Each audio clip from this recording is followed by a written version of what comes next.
So, you're looking for a driving school in North York. On the surface, it seems pretty simple, right? But with some of Canada's absolute busiest roads right on your doorstep, it's a choice that really matters.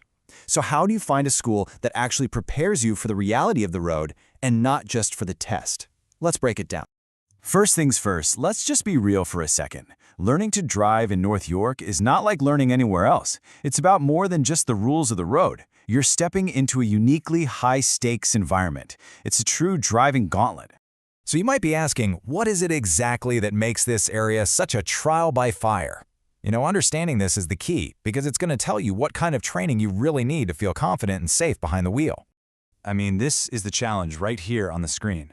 You're immediately thrown into this wild mix of Canada's busiest highways. We're talking the 401, the 404, the DVP. You've got these notoriously short ramps and fast merges, like getting from the Allen onto the 401, and then you have these super dense, unpredictable main roads like Yonge and Finch. It's just a constant test of your awareness. Okay, so knowing all that, what does the best driving school even look like? It's got to be about more than just squeaking by on your road test. It's about building actual survival skills. So let's see what the experts say really counts. When we really boil it down, there are a few things that are totally non-negotiable. MTO-approved status, that's the absolute baseline, not even a question. But beyond that, you need a curriculum that teaches real defensive driving, not just how to pass the test. You need quality coaching, and this is a big one, tools that actually help you practice effectively. It's all about the total value, not just finding the absolute cheapest price. So you hear this term all the time, MTO-approved BDE course. What is it? Well, think of it as the official government-stamped program. And it's a huge deal because it can let you get your G2 license 4 months sooner, and it often leads to some pretty serious savings on your insurance. It's a must-have for sure. This brings us to a really important point, a key difference in teaching philosophy. To show you what I mean, let's take a look at an approach that was designed specifically for these chaotic roads, the one used by young drivers of Canada. This slide just lays it out so clearly. There are two very different ways to teach someone to drive. On the left, you've got route training. That's basically memorizing the exact path for your road test. Yeah, it might get you a pass, but what happens the next day on a different road? Then, on the right, there's hazard anticipation, which is all about learning universal habits to avoid collisions on any road, anywhere. One is temporary, the other is for life. And hey, this isn't just my opinion. The Auditor General of Ontario, we're talking a major government report here, has specifically flagged major concerns with this whole route training idea, warning that it really undermines real skill development. So this isn't just a preference, it's a recognized public safety issue. So this is the heart of a hazard anticipation system. It's about building these repeatable, almost automatic habits for scanning ahead, for managing the space around your car, and for predicting what other drivers might do. These are the proactive skills that make all the difference when you're on a tricky 401 merge. But look, professional lessons are only one piece of the puzzle. The real learning, the stuff that sticks, happens during all those hours of practice between your lessons. And this is where a huge, and I mean huge, gap exists for most new drivers. This is what's known as the practice gap. It's the simple, critical fact that while the law requires practice, it doesn't guarantee that the practice is actually any good. It doesn't mean it's high quality or varied enough to make you a safer driver. Too often, we just end up sticking to the easy, familiar streets we already know.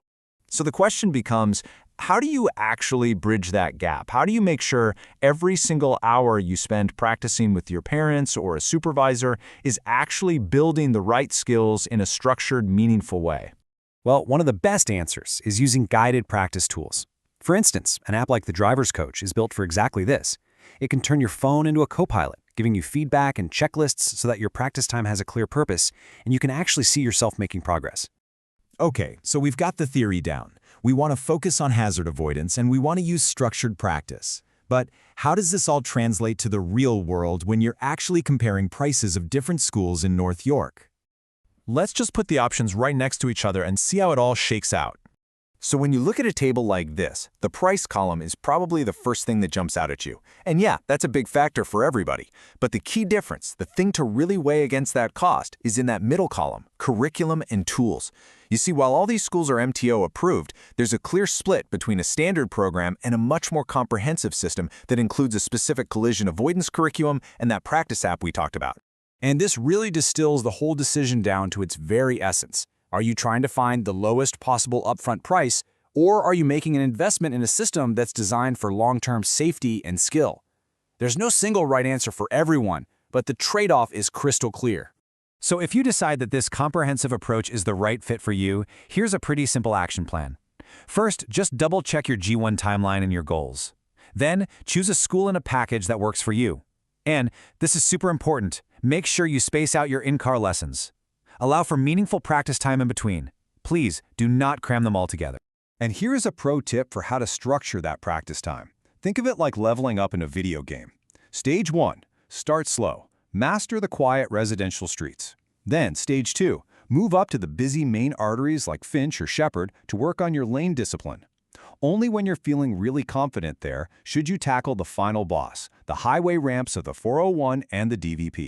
Ultimately, the entire decision really comes down to this one single question. This isn't just about getting a little plastic card to put in your wallet, it's about building the habits that you're going to rely on for the rest of your life. So you have to ask yourself, are you learning to pass a test, or are you learning to drive for life?